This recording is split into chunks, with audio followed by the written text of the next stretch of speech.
Hello friends, मैं Lakshman sir एक बार पुनः आप सभी का अपने दिव्यांग एसबीएल एकेडमी यूट्यूब चैनल पर हृदय के समस्त सुंदर व समरस भावनाओं के साथ बहुत बहुत स्वागत करता हूं। अगर आप फर्स्ट टाइम मेरे चैनल पर विजिट कर रहे हैं तो आप लोगों से रिक्वेस्ट है कि चैनल को सब्सक्राइब कर लें और बेल आइकन बटन अवश्य प्रेस कर लें, जिससे हर वीडियो का नोटिफिकेशन शीघ्र आप तक पहुँचे और आप उसका लाभ उठा पाएँ। वीडियो अगर पसंद आए तो वीडियो को लाइक करें, अधिक से अधिक लोगों तक शेयर करें और एक प्यारा सा कमेंट आप अवश्य करें। आपका कमेंट हमारे लिए ऊर्जा, हमारे लिए टॉनिक, हमारे लिए ऑक्सीजन का कार्य करता है, तो कमेंट करना आप ना भूलें। आप लोगों ने थंबनेल में देखा ही होगा कि आज हम प्रेजेंट कंटिन्यूअस टेंस के दूसरे सेंटेंस को पढ़ने वाले हैं। जी हाँ, दूसरा सेंटेंस कौन सा? प्रेजेंट कंटिन्यूअस टेंस का दूसरा कौन सा सेंटेंस हम पढ़ेंगे? निगेटिव सेंटेंस को। जी हाँ, नकारात्मक वाक्य को पढ़ने वाले हैं आज हम। तो आइए सीधे हम अपने लेक्चर की बात करें। आज हम टेंस का लेक्चर 7वां पढ़ने वाले हैं। इसके अंतर्गत हमने आपको हेडिंग डलाई प्रेजेंट कंटिन्यूअस टेंस, जिसकी हिंदी आपको विदित है, वर्तमान, लगातार या जारी काल होता। इसके अंतर्गत दूसरी हेडिंग हमने आपको डलाया है निगेटिव सेंटेंस। ये देखिए दूसरा सेंटेंस हम पढ़ेंगे इसका, तो आप यहाँ टू लिख लेना, ठीक। निगेटिव सेंटेंस, नकारात्मक वाक्य। तो यहाँ पर बात आती है कि कैसे हम किसी हिंदी वाक्य को मानेंगे, जानेंगे कि वास्तव में जो हिंदी वाक्य दिया गया है यह हिंदी वाक्य प्रेजेंट कंटिन्यूअस टेंस का, क्या प्रेजेंट कंटिन्यूअस टेंस का नकारात्मक वाक्य है, निगेटिव सेंटेंस है। इसके लिए हमारे पास पहचान का ज्ञान होना चाहिए, पहचान की समझ होनी चाहिए। तो आइए सीधे हम पहचान में देखते हैं क्या पॉइंट दिया गया है पहचान के लिए। तो देखिए, हमने आपको हेडिंग डलाया पहचान। इसके अंतर्गत हमने आपको लिखाया जिस हिंदी वाक्य के बीच में नहीं शब्द लगा रहे और क्रिया के अंत में रहा है, रही है, रहे हैं आदि शब्द आता है, तो हम जान जाते हैं कि यह वाक्य प्रेजेंट कंटिन्यूअस टेंस का नकारात्मक वाक्य है। क्या? एक बार और हम स्पष्ट थोड़ा कर ले नियम पहचान को। देखिए, पहचान के अंतर्गत हमने आपको लिखा है जिस हिंदी वाक्य के बीच में क्या नहीं शब्द लगा रहे और क्रिया के अंत में रहा है, रही है, रहे हैं आदि शब्द आते हैं, तो हम जान जाते हैं कि यह वाक्य प्रेजेंट कंटिन्यूअस टेंस का कौन सा वाक्य है? नकारात्मक वाक्य है, निगेटिव सेंटेंस है। क्या हिंदी वाक्य के बीच में नहीं शब्द होना चाहिए और क्रिया के अंत में रहा है, रही है, रहे हैं, अगर यह सारे शब्द हमें मिल जाएं तो हम पहचान लेंगे, हम मान लेंगे कि वास्तव में जो हिंदी वाक्य दिया गया है ये हिंदी वाक्य क्या है? प्रेजेंट कंटिन्यूअस टेंस का नकारात्मक वाक्य है, निगेटिव सेंटेंस है। आशा करते हैं आप समझ पाए होंगे पहचान को। आइए अब आगे चलते हैं। देखिए, नेक्स्ट हेडिंग हमने आपको डलाया मुख्य बिंदु। मुख्य बिंदु के अंतर्गत पहला पॉइंट हमने आपको लिखाया है यदि हिंदी वाक्य का कर्ता एक वचन, एक वचन कर्ता कौन? ही, सी, इट, दिस, दैट और नेम, नेम मीन्स नाम हो तो इज नॉट सहायक क्रिया का प्रयोग करते हैं। जब हम ट्रांसलेट करेंगे, अनुवाद बनाएंगे, तो वहां हमें हेल्पिंग वर्ब सहायक क्रिया को लगाना होगा ना। तो यहाँ पहला पॉइंट ये कहता है यदि हिंदी वाक्य कर्ता एक वचन हो, एक वचन कर्ता कौन? ही, सी, इट, दिस, दैट और नाम में से कोई एक कर्ता हमें मिलेगा, कोई एक सब्जेक्ट मिलेगा, तो उसके साथ इज नॉट सहायक क्रिया का प्रयोग करना है, इज नॉट हेल्पिंग वर्ब का प्रयोग करना होगा। दूसरा पॉइंट क्या कहता है? दूसरा पॉइंट कहता है यदि हिंदी वाक्य का कर्ता बहुवचन, बहुवचन जैसे you, we, they, these, those हो तो आर नॉट सहायक क्रिया का प्रयोग करते हैं। यानी जब हमें वह वचन का कर्ता मिल जाएगा, बहुवचन कर्ता कौन? You, we, they, these, those में से कोई एक कर्ता हमें मिलेगा, तो इनके साथ हमें आर नॉट सहायक क्रिया का प्रयोग, आर नॉट हेल्पिंग वर्ब का प्रयोग करना होगा। अब तीसरा पॉइंट कहता है मुखबिंद का केवल आई के साथ एम नॉट सहायक क्रिया का प्रयोग करते हैं। जब हमें हिंदी वाक्य में आई सब्जेक्ट मिल जाएगा, आई कर्ता मिल जाएगा, तो इसके साथ क्या, कौन सा हेल्पिंग वर्ब, कौन सी सहायक क्रिया का प्रयोग करना? एम नॉट सहायक क्रिया का प्रयोग करना होगा। जी हाँ, एम नॉट। क्या? एक वचन कर्ता के साथ तो इज नॉट, बहुवचन कर्ता के साथ आर नॉट और केवल केवल आई के साथ एम नॉट सहायक क्रिया का प्रयोग हम करेंगे। तो मुख्य बिंदु से स्पष्ट हुआ कि किस कर्ता के साथ हम हेल्पिंग वर्ब का प्रयोग करेंगे। आइए आगे चलें। देखिए, नेक्स्ट हेडिंग हमने आपको डाला नियम, रूल। रूल का पहला पॉइंट कहता है सबसे पहले कर्ता को लिखते हैं। यानी जब हम अनुवाद बनाएंगे, ट्रांसलेट करेंगे, तो सबसे पहले किसे लिखेंगे? कर्ता को लिखेंगे। दूसरा पॉइंट कहता है कर्ता के अनुसार सहायक क्रिया को लिखते हैं। यानी कर्ता के अनुसार, कर्ता यानी एक वचन, कर्ता बहुवचन या कर्ता आई है, उसी के अनुसार हम हेल्पिंग वर्ब का प्रयोग करेंगे। तीसरा पॉइंट कहता मेन वर्ब का पहला रूप, यानी मुख्य क्रिया के पहले रूप में आईएनजी जोड़कर लिखते हैं, यानी मुख्य क्रिया का हम तीसरा नंबर प्रयोग करेंगे, तीसरे नंबर पर मुख्य क्रिया का हम प्रयोग करेंगे, लेकिन मुख्य क्रिया वर्ब में हम आईएनजी जोड़कर लिखेंगे। ठीक। चौथा पॉइंट कहता है कर्म को लिखते हैं, यानी ऑब्जेक्ट को चौथे नंबर पर लिखेंगे। पांचवा नंबर कहता है अन्य को लिखते हैं, अगर अन्य कोई शब्द आता है तो उसे भी हम लिखेंगे। तो आशा करते हैं नियम भी आप समझ पाए होंगे। अब नियम को हम शॉर्ट रूप में यहाँ कौन सा नाम दे देते हैं, स्ट्रक्चर या फार्मूला कहते हैं ना। तो इसी को नियम को शॉर्ट रूप में क्या, शॉर्ट रूप क्या, सबसे पहले जो नियम कहता है विस्तार रूप में, वही शॉर्ट रूप में स्ट्रक्चर फार्मूला भी वही कहता है। सबसे पहले सब्जेक्ट में सबसे पहले कर्ता को लिखते हैं प्लस हेल्पिंग वर्ब यानी सहायक क्रिया का प्रयोग करेंगे इज एम आर में से किसी एक का, और इनके साथ क्या होना चाहिए, इनके साथ क्या प्लस नाट भी इनके साथ होना चाहिए। आप यहाँ पर नाट थोड़ा इंक्लूड कर लेना। ठीक। क्या इज एम आर प्लस नाट, मतलब कर्ता के अनुसार इज नाट या एम नाट या आर नाट सहायक क्रिया का प्रयोग करेंगे, और प्लस मुख्य क्रिया के पहले रूप में आईएनजी जोड़कर लिखेंगे। इसके बाद ऑब्जेक्ट यानी सब ऑब्जेक्ट यानी कर्म को लिखेंगे, इसके बाद अदर को लिखेंगे। आशा करते हैं आप स्ट्रक्चर, नियम, मुख्य बिंदु, पहचान को भली भांति समझ पाए होंगे। आप इनका स्क्रीनशॉट ले लें।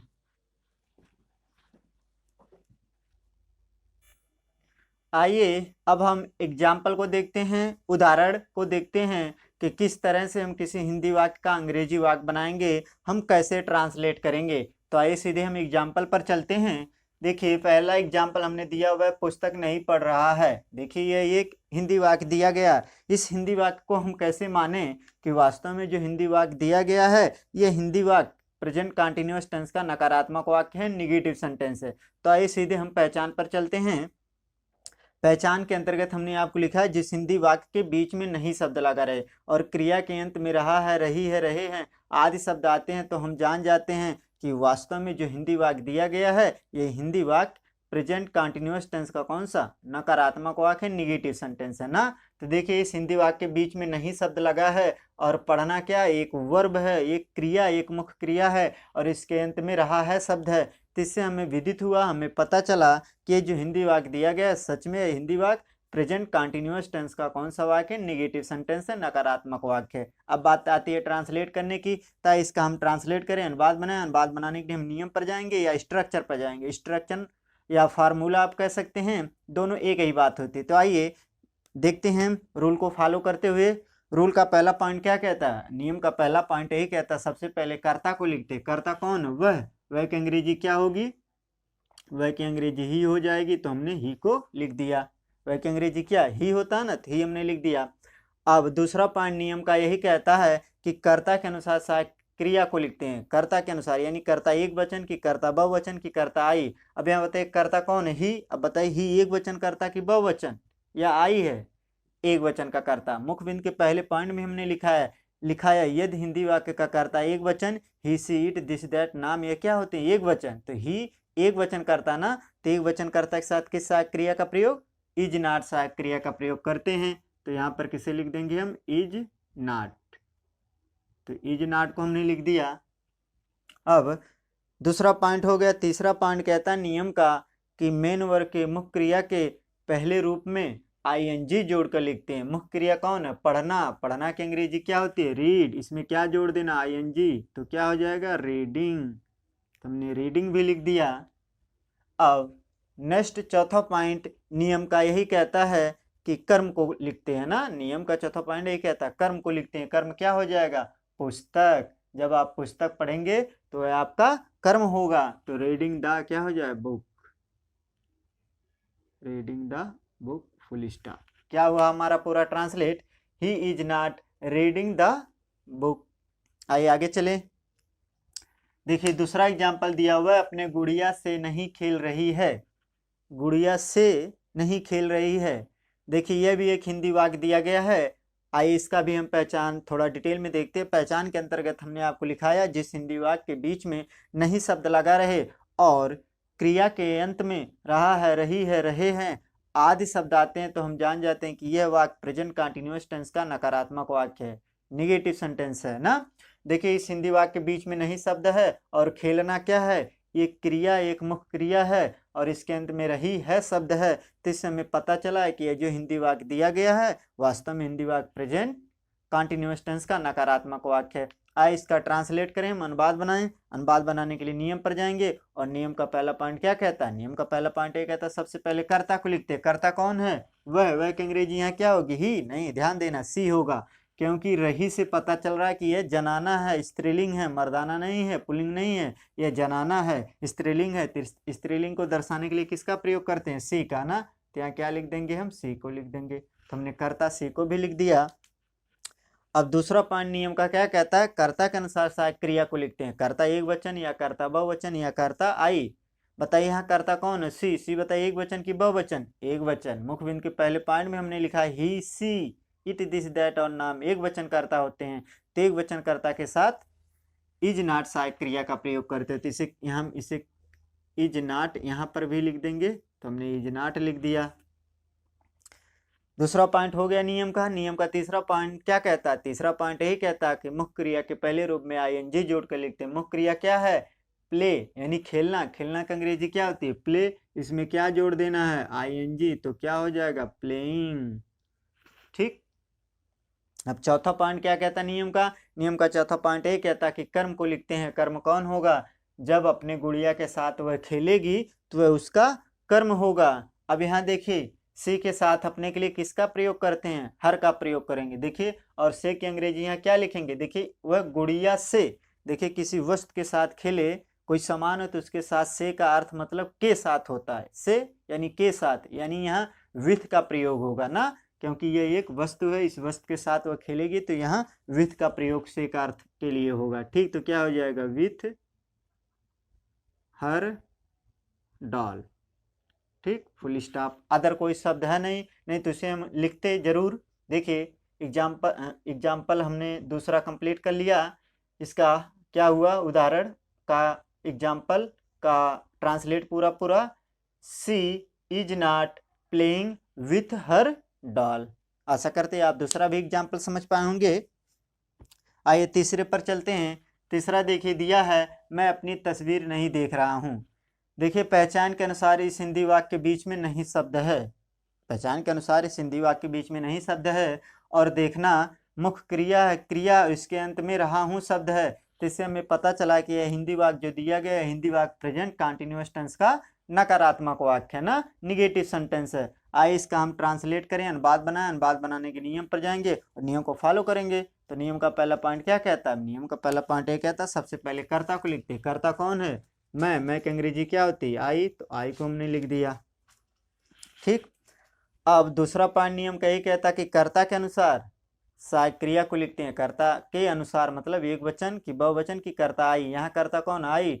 तो केवल मुख्य बिंदु के तीसरे पॉइंट में हमने लिखाया केवल आई के साथ, यानी आई कर्ता के साथ आई एम नॉट सहायक क्रिया का प्रयोग करेंगे। तो यहाँ पर क्या लिख देंगे? I am not. तो आई एम नॉट को भी हमने लिख दिया।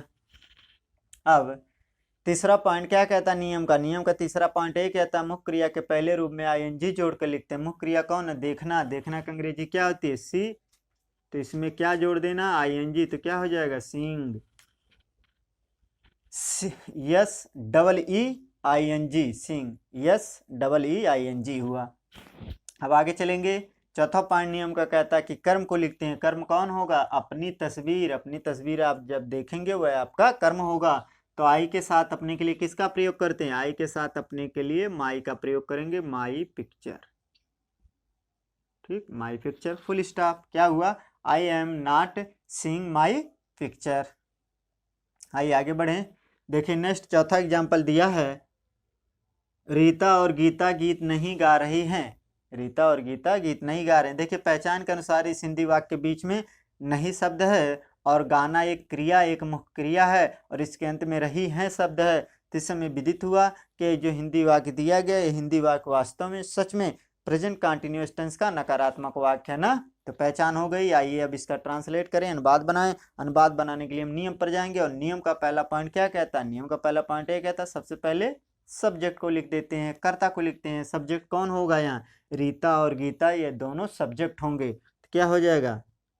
रीता एंड गीता। एंड मतलब और आप जानते हैं रीता एंड गीता। सब्जेक्ट को हमने लिख दिया, कर्ता को लिख दिया। दूसरा पॉइंट नियम का ये कहता है कर्ता के अनुसार सहायक क्रिया को लिखते हैं, कर्ता एक वचन की, कर्ता बहुवचन की, कर्ता आई। अभी हम बताए कर्ता एक वचन की बहुवचन, रीता एंड गीता। यहाँ देखिए दो नाम है, दो नाम से ही आप समझ जाइए कि बहुवचन होगा ना। और एंड एक ऐसा कंजक्शन है, एक ऐसा संयोजक है, एक ऐसा जोड़ने वाला शब्द है जो किसी को अगर यह जोड़ता तो वह बहुवचन बना देता है ना, बहुवचन उसे बना देता। तो रीता एंड गीता यहाँ बहुवचन कर्ता माने जाएंगे, दो लोग है ना। तो बहुवचन कर्ता के साथ किस सहायक क्रिया का प्रयोग, आर नॉट सहायक क्रिया का प्रयोग। तो आर नॉट सहायक क्रिया का प्रयोग कर देंगे, क्योंकि हमने मुख्य पॉइंट के दूसरे पॉइंट में लिखाया भी है कि यदि कर्ता बहुवचन हो, ही सी इट दिस दैट, नहीं सॉरी, बहुवचन कर्ता हमने लिखाया है। यदि हिंदी वाक्य का कर्ता बहुवचन you we they these those हो तो उनके साथ आर नॉट सहायक क्रिया का प्रयोग, यानी बहुवचन कर्ता के साथ आर नॉट सहायक क्रिया का प्रयोग हमने लिख दिया। अब तीसरा पॉइंट कहता है नियम का कि मेन वर्ब मुख्य क्रिया के प्रथम रूप में आईएनजी जोड़कर लिखते हैं। मुख्य क्रिया क्या है, गाना, गाना का अंग्रेजी क्या होती है, सिंग। इसमें क्या जोड़ देना, आईएनजी, तो सिंगिंग हो जाएगा ना, सिंगिंग। अब नेक्स्ट पॉइंट क्या कहता है, नियम का चौथा पॉइंट क्या कहता है कि कर्म को लिखते हैं। कर्म क्या होगा, गीत। गीत जब गाएंगे वह आपका कर्म हो जाएगा, तो क्या हो जाएगा, आ सॉन्ग, फुल स्टॉप। क्या हुआ ट्रांसलेट पूरा, Rita and Gita are not singing a song. आइए आगे बढ़े। देखिए पांचवा एग्जाम्पल दिया, बच्चे फल नहीं बच्चे नहीं चिल्ला रहे हैं। ये देखिए एक हिंदी वाक्य दिया गया है। इस हिंदी वाक्य का पहचान आइए हम डिटेल में देख लेते हैं। पहचान के अंतर्गत हमने आपको लिखा है, जिस हिंदी वाक्य के बीच में नहीं शब्द लगा रहे और क्रिया के अंत में रहा है, रही है, रहे हैं आदि शब्द आते हैं, तो हम जान जाते हैं कि यह वाक्य प्रेजेंट कंटिन्यूअस टेंस का नकारात्मक वाक्य है ना।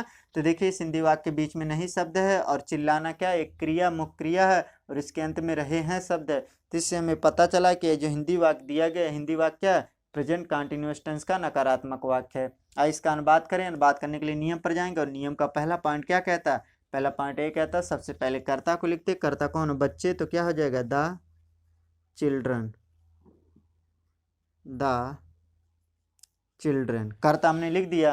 अब दूसरा पॉइंट ये कहता है कि कर्ता के अनुसार, नियम का दूसरा पॉइंट ये कहता है कर्ता के अनुसार सहायक क्रिया को लिखेंगे, यानी कर्ता एक वचन या बहुवचन की आई है। अब द चिल्ड्रन है तो एक वचन कर्ता की बहुवचन, बहुवचन कर्ता करता है ना।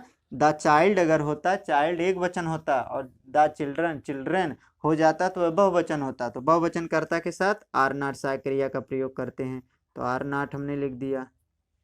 ठीक। अब नेक्स्ट पॉइंट कहता है नियम का तीसरा पॉइंट ये कहता है, नियम का मुख्य क्रिया के पहले रूप में आईएनजी जोड़कर लिखेंगे। मुख्य क्रिया क्या है, चिल्लाना, चिल्लाना का अंग्रेजी क्या हो जाएगी, क्राई, क्राई में क्या लगा देना, आईएनजी, तो क्या हो जाएगा, क्राइंग, फुल स्टॉप।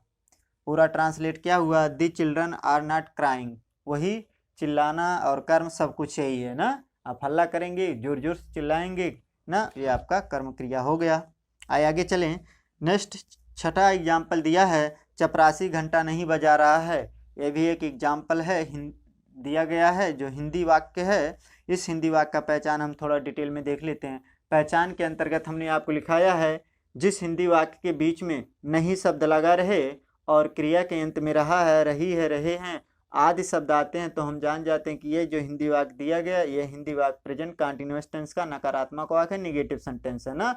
तो देखिए इस हिंदी वाक्य के बीच में नहीं शब्द है और बजाना क्या एक क्रिया है, एक वर्ब है, और इसके अंत में रहा है शब्द है। तो इससे हमें विदित हुआ, हमें बोध हुआ, हमें ज्ञात हुआ कि वास्तव में जो हिंदी वाक्य दिया गया, हिंदी वाक्य प्रेजेंट कंटिन्यूअस टेंस का नकारात्मक वाक्य है। अब इसका हम ट्रांसलेट करें। ट्रांसलेट करने के नियम पर जाएंगे, और नियम का पहला पॉइंट क्या कहता है, नियम का पहला पॉइंट ये कहता है कि सबसे पहले कर्ता को लिखते हैं। कर्ता कौन, चपरासी, चपरासी की अंग्रेजी क्या हो जाएगी, द प्यून,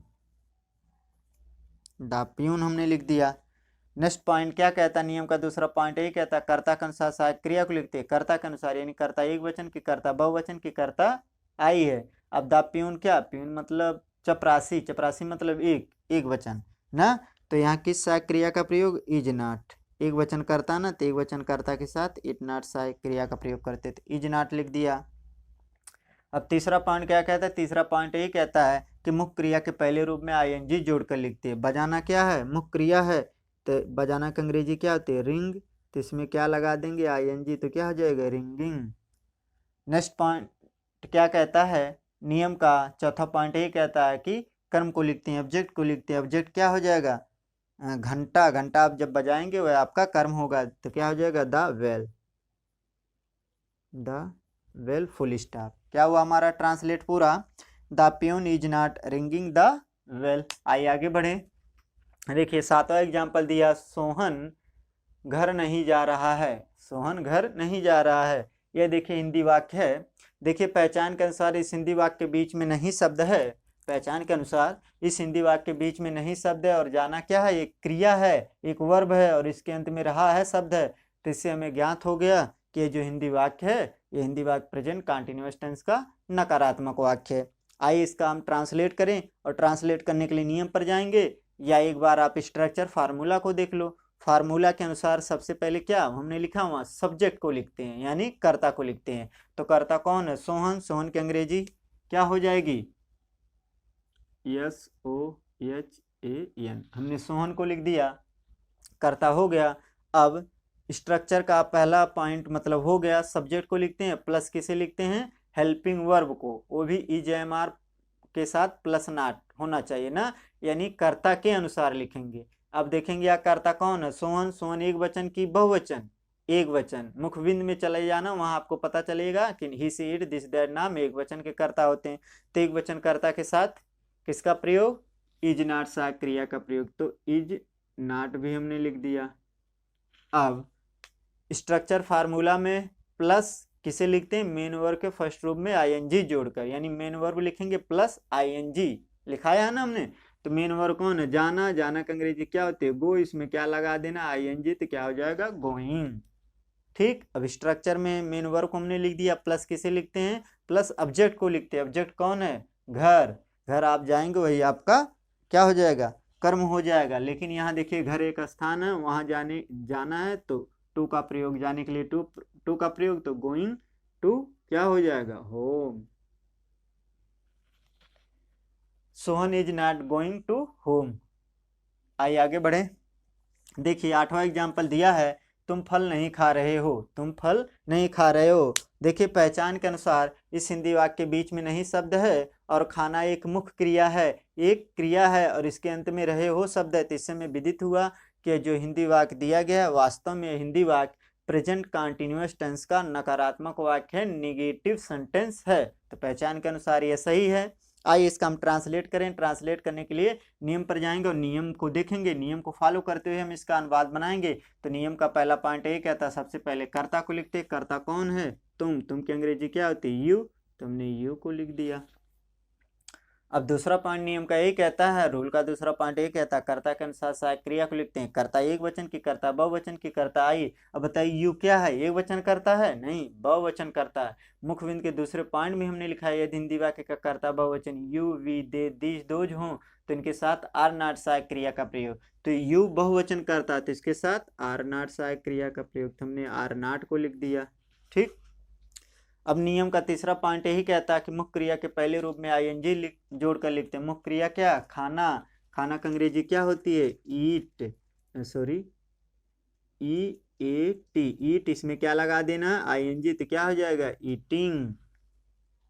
नेक्स्ट पॉइंट क्या कहता है कि कर्म को, नियम का चौथा पॉइंट ये कहता है कर्म को लिखते हैं। कर्म क्या हो जाएगा? जब आप फल खाएंगे। फल खाएंगे या नहीं खाएंगे वह आपका कर्म होगा। तो क्या हो जाएगा? eating the fruit। eating the fruit। पूरा ट्रांसलेट क्या हुआ? You are not eating the fruit. आशा करते हैं आप सभी एग्जाम्पल को बेहतर समझ पाए होंगे। आप अनुवाद करना, ट्रांसलेट करना सीख पाए होंगे लगभग। तो अगर यह वीडियो आप लोगों को पसंद आई हो तो वीडियो को लाइक कर दें, और अधिक से अधिक लोगों तक शेयर करें, और प्यारा सा कमेंट आप करना ना भूलें। अगर चैनल को अभी तक आपने सब्सक्राइब नहीं किया तो प्लीज़ चैनल को सब्सक्राइब भी कर लें। तो आज के लिए इतना ही। आप लोगों का बहुत बहुत धन्यवाद।